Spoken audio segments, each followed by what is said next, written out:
Most of our members are off voting right now, but I understand that Senator Warren is with us. I am. Go ahead, please. Thank you very much, Mr. Chairman. So today, more people are getting sick from the coronavirus than at any other time during the pandemic. And on top of that, many people, the help that many people have relied on is about to disappear. So the day after Christmas, 12 million workers will lose unemployment benefits. That same week, Secretary Mnuchin will be shutting down the Federal Reserve programs that are designed to help the economy. So, Chair Powell, you have been clear about the need for more fiscal support to help families and businesses get through this crisis. So let me ask you specifically about help to individuals that puts more money in their pockets during an economic crisis. This is kind of economic stimulus 101. If individuals have a bit more cash to spend every month, that helps them, but it also helps the economy, right? Yes. Yeah. Okay, so there are two ways to get more money into people's pockets. The first is providing payments like stimulus checks or unemployment insurance, which I strongly support. The second is by canceling the debts that people owe so they can spend that money elsewhere. The largest category of household debt, other than mortgages, is student loans, and most of that debt is owed directly to the federal government. Now, right now, those debt payments are paused, but the clock is running out. On New Year's Day, the median borrower will have to restart paying more than $200 a month to the federal government.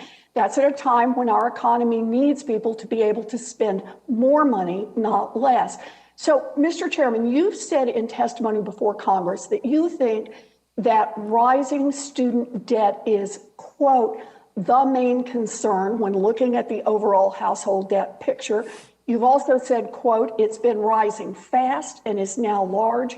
There is increasing evidence that shows that students who can't pay that debt have difficulty having normal economic lives and buying homes and things like that, end quote. Mr. Chairman, would you agree that high levels of student debt will have a negative impact on our economic recovery if millions of households have to reduce spending in order to make debt payments? So others and I have been calling out the rising student debt for some years now, particularly since we've singled it out for not being able to be forgiven in insolvency among all different kinds of debt. So that's a longer-term problem. In terms of what appropriate relief would be, what relief would be appropriate here in the current situation, I would have to defer to those who have authority to make that decision. Well, I'm not asking you about what the question is about what Congress should do. I'm asking you the question about what it does to the economy. If people who, instead of spending that money in the economy, are spending that money by sending money back to the federal government on their student loan payments, that is a problem for the economy, is it not? Certainly people who are weighed down by debt in a situation like this where they may be unemployed, where unemployment is very high among, for example, low-wage workers, that can weigh on economic activity, yes. Fair enough, but I think we started with economic stimulus 101. $200 is $200 that could be spent in the economy. Now, Mr. Chairman, you've also noted that student loan debt has another impact on a struggling economy, and that is that student loan debt makes it harder for people to qualify for mortgages, to buy homes, to start small businesses. You've noted that those things drag our economy down. Do you still feel that way?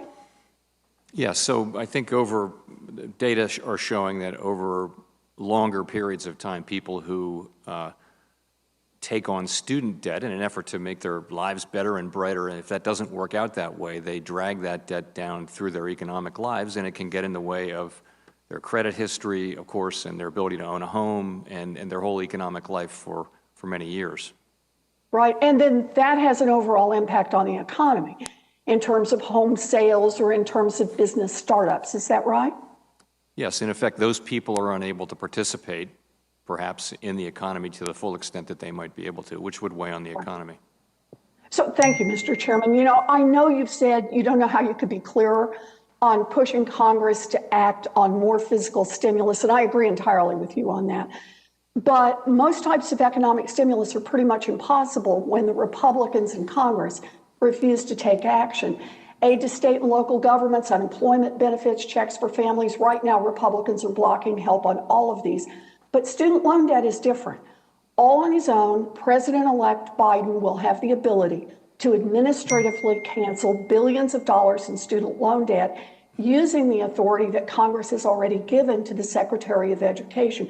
This is the single most effective economic stimulus that is available through executive action. And as you've noted in the past, research shows that canceling student loan debt would boost GDP, create jobs, reduce unemployment, jumpstart small business formation, support the housing market, promote job and economic and geopolitical mobility, and increase the annual incomes of borrowers by about $4,000. So it would also help close the racial wealth gap.